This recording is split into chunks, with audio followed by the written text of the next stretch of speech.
अस्सलाम वालेकुम दोस्तों, welcome to my YouTube channel. दोस्तों आज की इस वीडियो में मैं आपको 3D एनिमेटेड क्लिप वीडियो के ज़रिए दिखाऊंगा कि किस तरह एक आदमी के मेल सेक्स को, उसके पेनिस को किस तरीके जो है वो फीमेल वैगिनल सिस्टम में कन्वर्ट किस तरह किया जाता है।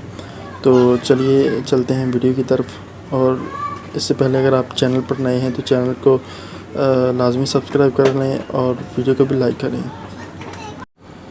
तो फ्रेंड्स, यहाँ पर आप देख सकते हैं कि किस तरह जो है मेल पेनिस को उसकी ग्लैंड्स को एक ब्लेड के ज़रिए काट कर उसके अंदर के जो मसल्स हैं उसको कैंची के ज़रिए जो है वो काट कर एक फ़ीमेल वैगिनल सिस्टम में कन्वर्ट किया जा रहा है। तो मज़ीद इस तरह की इन्फॉर्मेटिव और इंटरेस्टिंग वीडियोस देखने के लिए मेरे इस चैनल को लाजमी सब्सक्राइब करें और वीडियो को भी लाइक करें। तो यहाँ पर जो है वो आपको इन्फॉर्मेटिव और इंटरेस्टिंग वीडियो यहाँ पर आपको मिलती रहेंगी।